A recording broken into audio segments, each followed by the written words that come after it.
We've just discovered that Hyundai is building now an $8 billion electric car factory in the United States. That might be the most money spent on a factory in the history of America. At the same time, Hyundai's electric car sales have tripled, in fact, more than tripled in August of 2023. Hello, my friends. Welcome to the channel. Great to see you. Thank you for tuning in. I'm Sam Evans. You're watching the Electric Viking.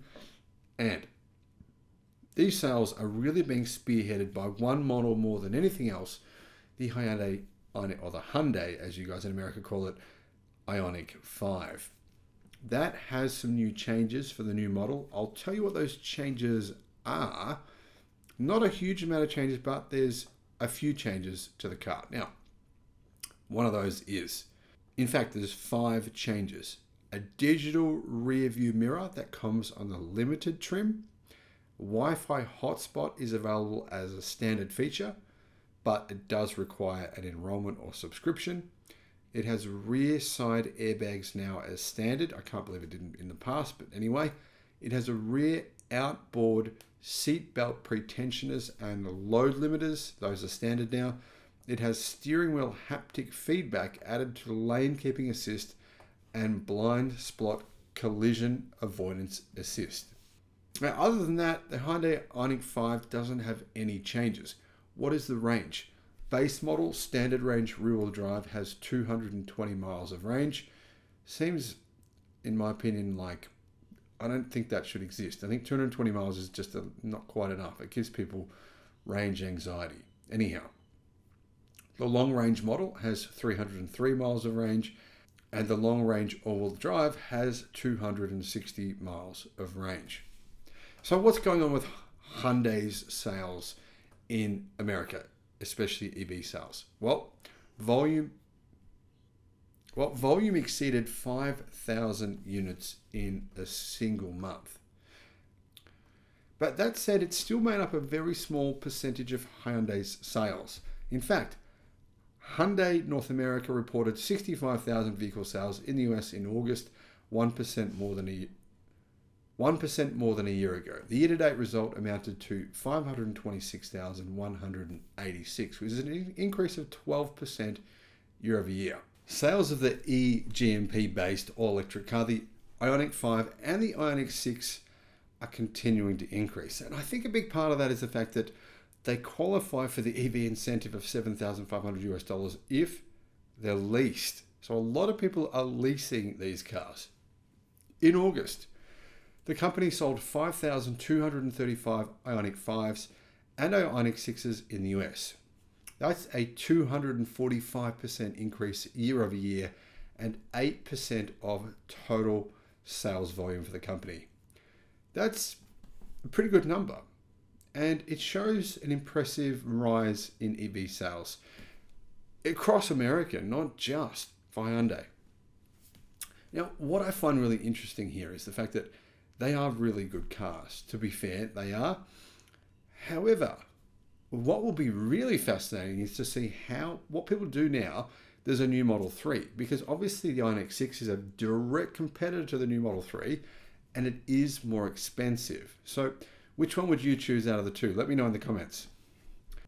The other thing to keep in mind is there is the Kona Electric as well.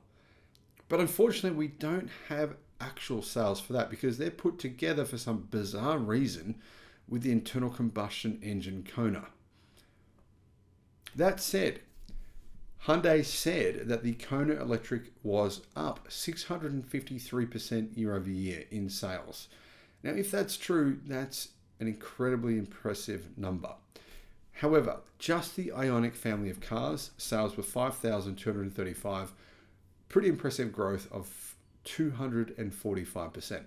And this means that finally they've begun producing more of these cars.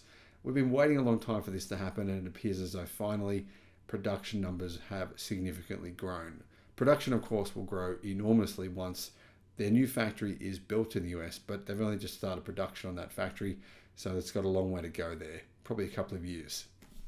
So far this year, more than 28,000 Hyundai Ioniq 5 and Ioniq 6 were sold in the US, which is up 63% year over year. Hyundai's EV sales so far this year in 2023 are 21,348 for the Ioniq 5. That's growth of 24% year over year. Ioniq 6, 6,653. That's a brand new model, so we can't compare that to last year. Kona Electric, we don't know. Be good if they actually told us what those were. Ioniq family, 28,000, growth of 63% year over year, and 5.3% of all company sales in America this year.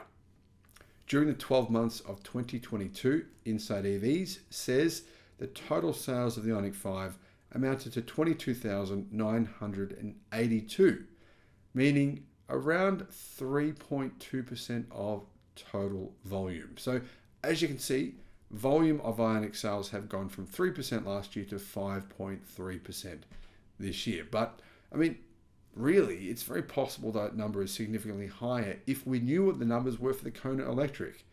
But that might increase it to say 6 or 7% of all the company's sales as being fully electric this year. Now, what about their hydrogen-powered car, the Nexo?